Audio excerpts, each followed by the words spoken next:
Muslim bagaimana ini tentang perbankan syariah Perbankan ini, syariah. kemudian jawaban-jawaban tadi bagaimana? Atau mungkin di masyarakat kali. Masyarakat juga. Dengar atau sebenarnya bahasa itu syariah atau syariah sih gitu ya.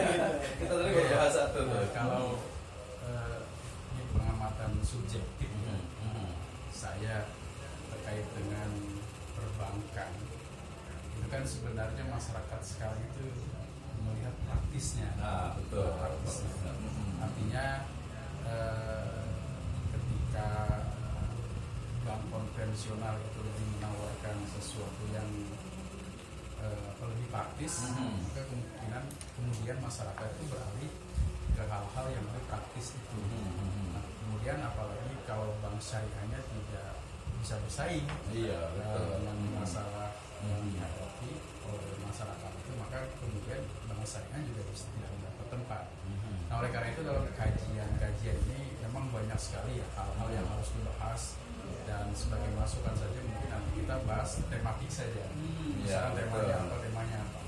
Dan kemudian begini, saya melihat secara hukum ya, masyarakat kita itu seolah-olah sebenarnya secara umum tidak ada perbedaan antara syariah dan muamalah. Jadi mungkin setiap orang yang punya di bank syariah, dia juga punya di bank konvensional.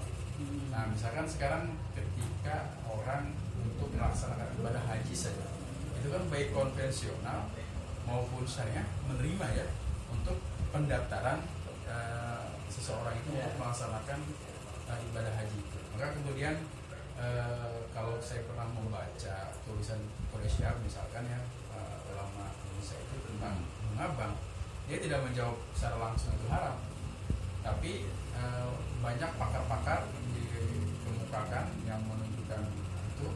Kemudian jawaban di akhirnya itu, saya menabung di bank muamalah, istri saya menabung di bank konvensional. Nah, itu jawaban dia. Nah, jadi kalau gitu mungkin ketika akademisi terkait dengan bank ini syariah, masyarakat ekonomi syariah ini harus bisa memberikan perbedaannya secara jelas gitu ya. Nah, kemudian juga sekarang setiap bank yang konvensional itu punya syariah juga. Nah, saya bercuriga juga di situ mungkin dananya di dalam itu bercampur.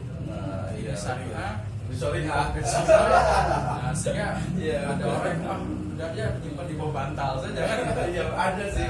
Ada orang yang jadi seperti itu kalau untuk kita. Apalagi sekarang perbankan kita kan canggih-canggih ya, bisa sekaligus menabung juga sekaligus bisa memberikan layanan untuk bayar apa saja, apapun itu pun dimiliki oleh baik bank syariah maupun bank konvensional. Nah, jadi mungkin kira-kira bagaimana nih ya? Saya juga bertanya lagi nih.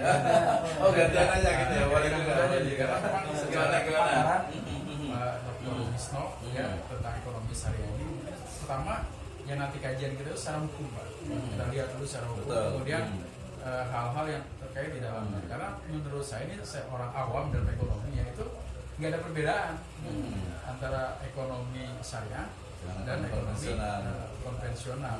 Nah, kalau misalkan setiap pegawai juga kan katakan ASN ya, itu kan terkait juga dengan bank, dan itu biasanya banknya bank konvensional. Walaupun sekarang udah mulai boleh sih. Ya, walaupun mungkin ada yang termasuk kayak kita kan di bank syariah ya. Betul. Kalau kita di bank syariah. Ya, dari kemana kalau ya? Kira-kira gimana nih tanggapannya kira-kira? Luar biasa. Ya, mungkin untuk pemirsa sekalian agak sedikit mohon maaf ya, karena masih mungkin temanya masih acluk-aclukan gitu ya. Tapi nggak apa-apa lah, karena juga awal gitu ya. Karena kita memang tadi membahas utamanya itu adalah antara syariah dengan syariah. Tadi Pak Dr. Edi betul sekali ya. Memang makanya kita judul kita, topik kita itu adalah syariah, karena memang tadi masalah tahun itu ya sama gitu ya. Misalnya nih akan ada dua orang nih. Yang satu datang ke bank syariah, yang satu datang ke konvensional. Dua-duanya bawa uang nih 10 juta. Nabungnya dulu nih ya. Bawa uang 10 juta, yang bank konvensional dulu, bang nih saya nabung 10 juta. Oh iya, silakan nabung 10 juta nanti bunganya sekian persen ya, administrasi sekian persen, Ya. pulang udah kan. Nah yang bank syariah datang juga bank syariah, nih saya ini apa biar agak syar'i ya, ini saya wadiah nih. Kalau nggak Bang. salah, saya assalamualaikum dulu. Iya, assalamualaikum. Assalamualaikum Bang Syariah nih, saya nabung nih apa saya wadiah nih atau mungkin mudharabah gitu ya 10 juta gitu. Oke Bu, terima kasih. Waalaikumsalam. Tadi Waalaikumsalam. Ibu di sini karena kita adalah bank syariah sehingga ini adalah pembiayaannya kita menggunakan akadnya itu adalah bisa wadiah kalau giro atau bisa juga dengan apa mudharabah gitu ya, sehingga kemudian ibu nanti insya Allah akan mendapatkan bagi hasil gitu ya, nisbah bagi hasil, tapi bukan jumlahnya. Nah tapi kan kalau udah lihat seperti itu, tapi kalau fisiknya ini kan naruh uang dapat keuntungan, ini naruh uang dapat juga keuntungan. Nah itu yang dimasalahkan soal itu sama. Oke, itu yang tadi pembiayaan dengan nabung ya. Yang kedua misalnya sama juga nih tadi ada 2 orang nasabah nih datang ke bank, yang satu bank konvensional. Selamat siang berarti ya. Nah, selamat siang, saya mau saya perlu rumah nih, nanti 100 juta gitu ya. Oke, nih saya pinjam dulu 100 juta. Nah, nih ada pokoknya utang nih 100 juta, kemudian bunganya misalnya nih ya 20% gitu. Bapak, ibu bapak silakan nyicil setiap bulan plus ini cicilannya, ini pokoknya, ini bunganya dah. Kayak jadi kelihatannya kan dapat uang, kemudian dapat rumah, kemudian nyicil. Nah, kalau bank syariah, assalamualaikum bank syariah, saya mau beli rumah nih, gitu kan? Saya mau utang duitnya dong, gitu kan? Tapi wah, benar-benar waalaikumsalam, karena kami bank syariah, kami tidak menggunakan sistem utang, ya. Tetapi ini adalah pembiayaan. Silahkan ibu mau apa rumahnya yang mana? Nanti kita akan beli 100 juta, nanti kita akan jual dengan tambahan. Oke, itu yang lebih detail. Tapi kalau ada perlu uang dapat 100 juta bayar cicilan, ini perlu uang karena uang ditransfer tadi ke rekening dulu, kemudian dapat rumah, kemudian dicicilan. So gak jauh beda kan kesannya, tetapi di sana tentu saja ada bukan satu sih, sebenarnya banyak juga. banyak sekali yang nabung misalnya. Ya, yang nabung misalnya, ketika di konvensional, ketika kita nabung uang kita di situ, walaupun harus akan terserah mereka bodo amat gitu ya, enggak, kita nggak bisa bodo amat, itu uang kita. Kalau bayangkan kalau kita bank konvensional, ternyata uang kita itu digunakan untuk bisnis kasino, bisnis perjudian, mungkin naudzubillah sampai lokalisasi gitu dan sebagainya, diskotik, itu kan kita tanggung jawab duit kita itu. Nah gitu. Sementara kalau bank syariah, ketika kita nabung wadiah, oh Bu, kami karena bank syariah tidak menggunakan uang itu di bisnis yang haram. Nah, berarti yang saya tangkap ya, itu baru objek ini yang kesannya dulu. Berarti yang saya tangkap yang paling mendasar itu adalah akadnya gitu. Ya nanti main utamanya itu adalah ketika tadi nitip, ketika dia nabung. Kalau bank konvensional dia hanya naruh aja nabung gitu, bahasa nabung. Tapi kalau konvensional ini wadiah atau mudharabah. Kalau wadiah nggak mesti dapat gitu ya keuntungan, tapi kalau mudharabah dia dapat. Terus kalau yang tadi yang utang, ketika yang utang uang 100 juta dengan bunga sekian, jelas itu riba gitu. Tapi kalau di sana ada jual beli, nanti ada banyak variasinya, bukan hanya murabahah, ada musyarakah mutanakisah. Itu juga untuk pengganti atau ya bukan pengganti tapi akadnya digunakan untuk jual beli. Bisa juga pakai cara mutahiyyah tamlik, bisa juga. Misalkan kita gini contoh ya, kita boleh ditentukan misalkan gini, kita kan deposito. Deposito, ya betul. Tapi orientasinya kan keuntungan kan? Keuntungan, betul. Nah ketika di bank syariah itu kan ditentukan, sudah ditentukan di awal 70%, 30% atau 40, 60%, betul. Bang. Nah, itu bagaimana? Ini gantian lah, saya jawab terus, saya bilang sendiri. Harusnya 40% untuk nasabah, bahkan betul. Harusnya hostnya nih, jangan gantian saya terus. Kira-kira kan itu ditentukan di awal Ya, gitu. betul. Ya. Sirkah apa Ya, lagi? sebenarnya gini. Jadi sebenarnya tadi, nah ini juga pentingnya sosialisasi dan edukasi gitu ya, bahwa tadi kalau deposito konvensional jelas saya punya uang 10 juta, sekarang udah bisa dengan online juga udah gampang bikin deposito ya. Oke lah, kita gantilah 10 juta. Oke, saya 10 juta kemudian deposito ke bank konvensional. Anda mau berapa, sebulan, 3 bulan, 6 bulan, maka kemudian Anda akan mendapatkan bunga sekian persen. Jelas gitu ya. Ingat, bunga sekian persen dari uangnya, dari 10 juta. Nah, ketika kita datang ke bank syariah, maka kemudian ini saya mau deposito. Deposito, ingat, itu adalah produk. Nah, sehingga kemudian ketika saya datang ke sana, ke Bank Syariah, kemudian saya mau deposito berapa? 10 juta. Oke Ibu, kalau 10 juta gitu ya, kami terima. Akadnya kita menggunakan yang paling mudah itu adalah mudharabah atau musyarakah gitu ya. Mudharabah atau musyarakah. Kalau mudharabah atau musyarakah berarti kalau mudharabah misalnya berarti saya sebagai atau nasabah sebagai sohibul mal, kemudian bank itu sebagai mudharib, sebagai pengelola. Nah, sehingga kemudian uang kita yaitu akan dibuat bisnis, buat usaha, kemudian dalam skala tertentu, misalnya 1 bulan dapat keuntungan, maka kemudian kita akan dibagi hasilnya, keuntungannya, dibagi. Nah, yang ditentukan dia sebenarnya bukan persentasi dari uang itu, tetapi keuntungan. keuntungan apa? Keuntungan dari Enggak, lebih ini lagi. Bukan sebelum keuntungan ada apanya? Yang ditentukan apa yang tadi yang Pak Dr. Edi katakan 40 rata 70 30. Apa namanya apa tuh? nisbahnya. Itu yang dibagi itu adalah nisbahnya. Nisbah keuntungan setelah berjalan, bukan persentasi. Ya, itu idealnya seperti itu. Nanti ada titik rawannya, ini nanti namanya di laporan keuangan. Dan saya juga mencoba di laporan keuangan, ini saya bilang titik rawannya, ini high level lah discussion ya. Jadi artinya titik rawannya ada di laporan keuangan. Jangan sampai, ini karena tadi kulil hak, karena murah gitu ya. Jadi jangan sampai ketika uang kita tadi Pak Dokter ini uang 10 juta, kemudian belum ada keuntungannya, kemudian sudah ditetapkan bagi hasilnya bukan nisbah tapi sudah dimasukin tuh ke itu juga. Nah, itu yang syariah. Sorry kita nggak seperti itu.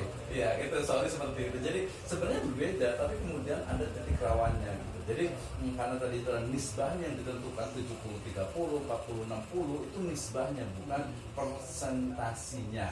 Ya, bukan persentase. Sehingga kemudian ya bisa jadi kita mungkin bulan sekarang itu sekian, makanya nanti di bank itu dia biasanya bukan ini tapi rata-rata. Itu juga untuk bahasa marketing, jangan salah kan Reza.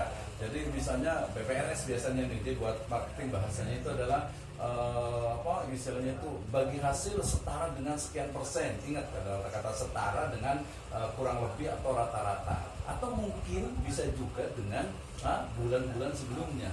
Bahwa bulan kemarin kita menentukan itu sekian persen, tapi bulan kemarin. Nah, itu berarti beda kan, jadi akadnya juga. Baik.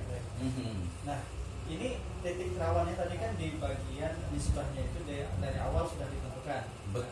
Sebenarnya bukan nisbahnya, tapi jangan sampai di laporan keuangan itu usahanya itu belum jalan, belum ada, gitu ya. Tapi belum sebut tiba-tiba udah dapat nih sebulan. Nah, ini titik rawan tadi balik lagi ke laporan keuangan. Ada glorornya ya? Ya betul, karena kita tahu tadi saya mau ngomong sebenarnya ke penanya tadi Pak itu ya bahwa perkembangan dari ilmu akuntansi syariah itu masih lambat. Sehingga tadi misalnya ada PSAK 109 tentang zakat gitu ya. Nanti Pak itu berarti bisa lihat tuh bahwa semua bank selain ada laporan keuangan, itu ada laporan untuk zakat infak sedekah. Nah, kalau lihat ini saja ini nggak kelihatan gitu ya. Kita harusnya dua-duanya gitu. Ada beberapa model laporan keuangan. Nah, gitu ya. Nah, ini memang karena baru gitu kan. Artinya tadi ini saya komunikasi dengan para anggota dari Asosiasi untuk Akuntansi Syariah Indonesia masih lambat, sama dengan ilmu psikologi. Ya, nanti kepada Dr. Edi ilmu psikologi itu dia masih lambat sekali. Bukan lambat sih, perkembangan itu kurang signifikan ilmunya gitu. Nah, jelas ya tadi ya, jelas ya. Jadi dari sisi itunya. Nanti kita batas sampai ini kayaknya ya. Kayak sekitar 15 menit tadi. 10 menit lagi ya. Baik. Ada satu pertanyaan sedikit. Nanti kita lanjutkan panjang ini ya. Kita lihat di sini.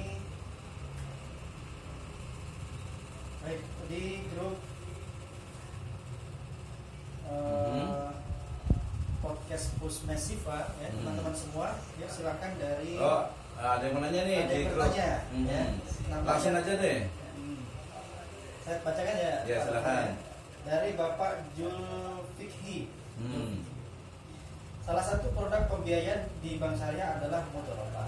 Apakah pembagian keuntungan dan pembiayaan mudharabah terhitung tetap atau di setiap bulannya berbeda-beda sesuai keuntungan pendapatan di setiap bulannya? Nah, tetap atau fluktuatif, tergantung pendapatan. Ya. Oke. Seperti itu. Jawabannya ini aja lah, singkat padat Baik, merayap silakan, gitu ya. silakan. Jawabannya jelas berbeda karena bagi hasil itu pasti berbeda, tetapi nisbahnya itu dia sama sesuai dengan kesepakatan. Nisbahnya 60-70, 30-70, 60-40 Ya. itu nisbahnya sama, tapi jumlahnya dia akan dynamic, dia akan dinamis mengikuti keuntungan yang ada di bank. Baik. Jelas ya? Nah, jadi tidak flat, tidak ini gitu. Baik, terima kasih Dr. Misno. Ada yang mau nanya kayaknya nih, Pak, ini yang di Zoom ada yang mau nanya, silahkan kasih satu kali kesempatan kali ya. Kesempatan. Silahkan, ada yang mau nanya. Pak siapa nih? Pak Ahmad atau siapa nih? Langsung di open mic kemudian nanya nih, satu aja mungkin atau dua orang. Kita masih waktu, kita agak dipotong dikit nih waktunya, karena kita ada weekly meeting gitu ya. Gak apa-apa, nanti next kita lanjut lagi. Tenang aja, kita waktunya panjang masih ya. Silahkan, ini Pak Ahmad mau bertanya? Kayaknya udah lewat kali ya. Ini di Zoom atau udah ngilang kayaknya nih? Iya, kayaknya udah ngilang kayaknya. Oke, ada pertanyaan lagi, satu lagi. Ini tentang nisbah tadi. Nisbah, betul. Pertanyaan pembagian nisbah. Pembagian nisbah. Nah, ini orang yang datang ke bank syariah itu kan dia akarnya koran untuk menabung tadi. Bukan kor, menabung. Bukan kor. Karena dia menitipkan uangnya itu. Oh, yang terjadi. Yang terjadi maka kan disepakati itu kalau dia wadiah, betul. Betul. Wadiah itu sebenarnya adalah kor, korat. betul. Di dalam korat itu ada nisbahnya. Bagaimana pandangan Pak? Iya, sebenarnya ini perlu diluruskan kayaknya. Jadi tadi sekarang ini akad wadiah itu hampir ditinggalkan oleh perbankan syariah karena memang tadi ada titik rawannya itu adalah wadiah, walaupun titipan ketika dia dalam bentuk uang kemudian ternyata dipakai oleh bank itu otomatis menjadi qard. Sehingga kemudian sekarang yang paling banyak itu adalah menggunakan yang paling standar itu adalah mudharabah ya ataupun musyarakah, sehingga kemudian di situ memang ada nisbah bagi hasilnya. Jadi tapi tidak tepat juga ketika mengatakan nggak ada, kalau qard itu nggak ada, ketika nabung itu nggak ada menggunakan akad qard secara definitif, tapi secara wadiah itu ada, tapi sekarang mulai dihilangkan. Termasuk juga tadi wadiah yang tadi titik rawannya itu adalah ketika dia menggunakan akad wadiah kemudian dengan embel-embel janji bonus. Nah, itu ya memang dikhawatirkan, sehingga kemudian sekarang hampir tidak ada yang sedikit sekali menggunakan akad wadiah. Karena memang di beberapa perbankan itu tetap masih menghadirkan akad itu. Ya? Betul. Ada wadiah. Ternyata memang wadiah sama qardnya berbeda. Iya, karena tidak ada qardnya. Betul. Pada faktanya itu adalah qard, betul. Dan ada nisbahnya dan ada bonusnya. Itu. Enggak, kalau wadiah sih nggak ada nisbah sih, nggak ada. Jadi kalau wadiah itu di akad tabungan itu tidak pernah menyebutkan nisbah, itu mungkin mohon maaf agak salah itu. Yang benar adalah ketika di akad wadiah dia akan diberikan sesekali ataupun kami akan berikan bonus pada waktu tertentu, bonus gitu ya. Jadi bukan qard dan apalagi nisbah nggak ada. Ya, qardnya pun tidak, karena situ adalah akadnya wadiah karena menggunakan istilahnya itu ijtihad lama terkait dengan wadiah. Ya, wadiah itu titipan. Kalau titipan itu kalau benda itu oke, tapi kalau titipan uang kemudian dipakai tadi menjadi qard. Iya, karena kembalinya bukan hal yang serupa. Iya, betul. Kembalinya jadi berbeda qard walaupun juga senilai. Ya, tapi walaupun oke lah itu dari perspektif lain itu adalah qard, tapi tidak pernah memberikan nisbah. Bank itu sampai hari ini tidak pernah memberikan nisbah dalam akad wadiah. Tidak ada gitu. Tidak pernah dijanjikan. Tadi memang bonus tapi juga hampir jarang juga. Baik, terima kasih Pak. Oke, sangat ya. Belum selesai jadi gimana nih closing remarknya dari Pak Dr. Edi nih? Oke. Sahabat Kusmes semua yang dirahmati Allah Subhanahu wa taala yang sudah menyaksikan dari awal sampai akhir ya, Masya Allah, jangan keluar dari grup podcast kita, grup WhatsApp podcast kita. Insya Allah setiap pasca acara kita ini kita akan buatkan benefit yang lain. Ada topik-topik selanjutnya di minggu yang akan datang, Insya Allah yang lebih menarik lagi. Kita mau kasih hadiah Boleh. Gitu. Kayaknya kita kasih satu dulu deh. Saya kasih buku banyak banget itu. Saya kasih 2 buku e-book ya. Mungkin yang bisa jawab pertanyaan terakhir nih. Boleh. Bisa jawab pertanyaan saya itu ya. Pertanyaan mudah saja, simple. ya, simple ya. Coba pertanyaan dari saya, tinggal baik-baik ya. Mungkin yang ada di channel YouTube-nya Street Sirajul Fala dan juga yang di Zoom boleh juga ini ya. Jadi pertanyaannya adalah apa perbedaan mendasar antara interest atau bunga dan bagi hasil? Sebutkan 3. Nah, itu silakan pertanyaannya. kasih buku. Kalau ke kampus saya kasih buku hard copy deh. Kalau mau Baik. datang ke kampus saya kasih bukunya, Baik. hard copy-nya. Baik. Ke Street Sirajul Fala ya, datang ya. Oke, nanti pertanyaan itu Itu aja di grup aja. disampaikan di grup Oh, lagi. boleh. Oke, teman-teman di di kanal YouTube ya, namanya nanti bisa di-sounding ulang. Ya, betul. Baik, mungkin teman-teman semua dirahmati Allah Subhanahu wa taala. Baik. Terima kasih Pak Dr. Oke, Islam dan sama-sama. juga Bapak Dr. Edi atas partisipasinya di podcast yang perdana ini. Wih, luar biasa. Rame. Saksikan podcast Pusmes Siva ya, podcast yang kedua nanti di Kayaknya insya Allah langsung insya Allah bersama Dr. Edi kayaknya. Bukan kayaknya, ya siap ya. Untuk kabar Dr. Edi mungkin tentang edupreneur atau pendidikan kewirausahaan. Bagaimana nih anak-anak kita tuh biar bisa wirausaha gitu. Jiwanya jiwa wirausaha. Mungkin sampai kali gitu ya. Baik, kita sama-sama akhiri. Assalamualaikum warahmatullahi wabarakatuh. Waalaikumsalam warahmatullahi wabarakatuh. Langsung nih. Kalau dibudayakan bagus nih. Apa namanya? Dibudayakan bagus ini. Apa namanya sih? Itunya tampilannya tadi kan udah bagus kan ya? Kayak wisuda ya. Ininya. Iya kayak gitu tuh, udah keren tuh. Kalau Zoom yang lain juga sama nanti kotak-kotak. Iya, betul kayak gitu kan ya. Nah, itu sih Her yang bikin itu ya. Bukan teman saya. Oh, yang dizoomin tadi. Iya. Iya, benar-benar. Dulu satu angkatan sama Bu Dini. Nah, ya. Terima kasih banyak Terima ya. kasih, sama-sama. Udah mulai belum ya?